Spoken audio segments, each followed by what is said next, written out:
E chegamos na sexta-feira, você já está no canal da Paz, cedo, você que levanta de madrugada, para estudar a palavra de Deus, orar, porque estamos vivendo em tempos difíceis, dias estranhos, coisas inusitadas, inéditas têm acontecido, que nós muito bem sabemos, aqueles que estudam a palavra de Deus, aqueles que acompanham as suas profecias, não é?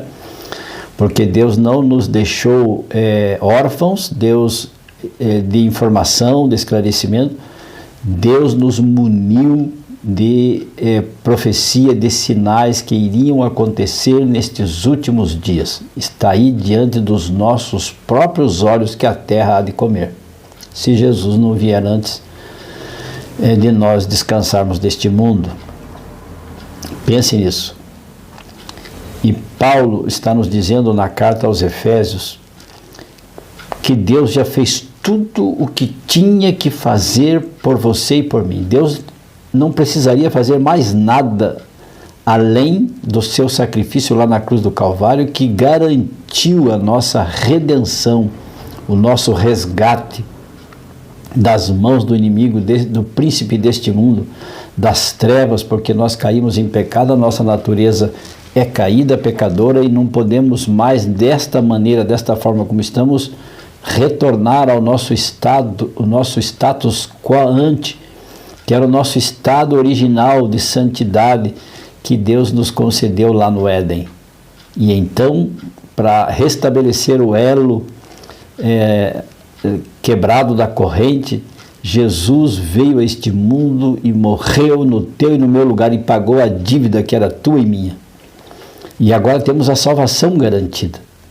E então Paulo diz assim na carta aos Efésios, capítulo 2, verso 8, ele diz assim: porque pela graça de Jesus sois salvos, ou seja, de presente, por favor de Jesus, porque pela graça sois salvos mediante a fé, e isto não vem de vós, é dom de Deus.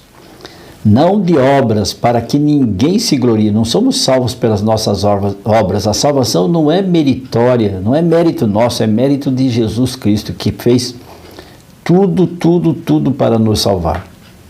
Nós temos a salvação garantida. Jesus não precisa fazer mais nada. Mas para que você não diga mais tarde que Jesus deveria ainda fazer mais por nós, ele deixou sim ainda um auxiliar para nos ajudar. E Romanos 8, 26 nos diz assim: também o Espírito semelhantemente nos assiste em nossa fraqueza, porque não sabemos o que pedir, não sabemos orar como convém, mas o mesmo Espírito, o Espírito de Deus, o mesmo Espírito, intercede por nós sobremaneira, com gemidos inexprimíveis. O Espírito Santo atua, trabalha diuturnamente para você e para mim, para nós nos achegarmos, para termos os nossos olhos abertos para enxergar o que Cristo fez na cruz do Calvário, por você e por mim. Não é meritória. Muitos dizem, muitas seitas e religiões, não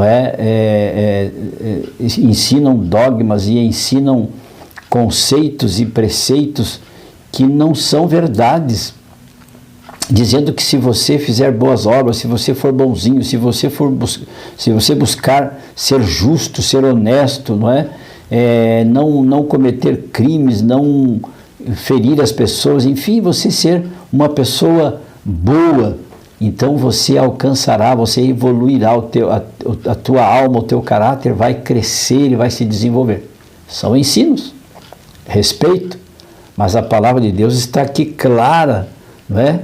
Clara como a luz do sol ao meio-dia, dizendo assim: nós somos salvos pela graça mediante a fé, e isto não vem de vós, é dom de Deus, para que ninguém se glorie. Não é? Não de obras, para que ninguém se glorie, pois nós somos feitura dele, criados a Cristo Jesus para boas obras.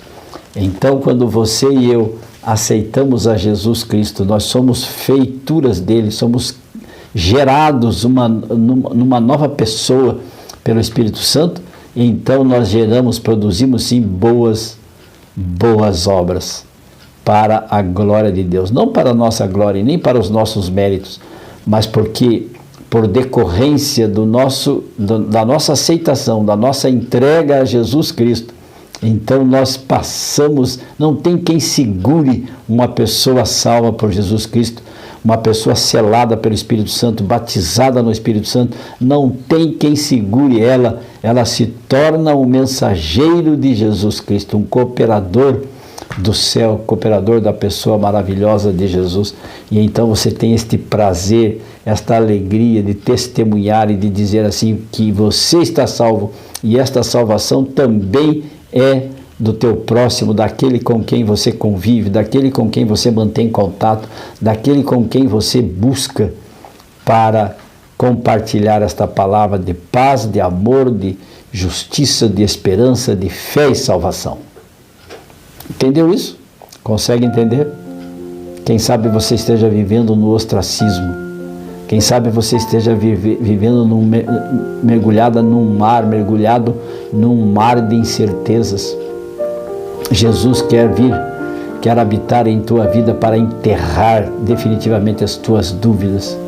Você não precisa viver neste drama, neste dilema, nesta crise existencial. Cristo tem boas novas para você. Cristo tem um caminho seguro para você. Ele quer te encher de esperança, de salvação, de perdão e de justiça, porque Ele fez esta grande obra lá na cruz do Calvário e agora Ele quer completar em você e em mim. Que tal? Vamos assim de sexta-feira? Vamos orar pedindo a Deus a sua bênção, a sua graça? Incline a sua fronte, feche os seus olhos se puder e oremos. Senhor meu Deus, obrigado porque o Senhor já fez tudo o que tinha que fazer por nós lá na cruz do Calvário e ainda continua fazendo, como diz Romanos 8:26, que o Espírito Santo, o mesmo Espírito, continua atuando nas nossas vidas em nossos corações com gemidos inexprimíveis. Obrigado, meu Pai, entregamos a nossa vida em Tuas mãos. Que o Senhor toque poderosamente no coração, na vida desta pessoa que está ouvindo agora esta oração. Em nome de Jesus, pelo Espírito Santo, rogamos agradecidos. Amém. E lembre-se, amigo, amiga, aquele que ouvir a palavra de Deus, este habitará seguro, em paz, tranquilo e sem temor. Provérbios 1:33. Fique com Deus. Amo vocês. Tchau, tchau.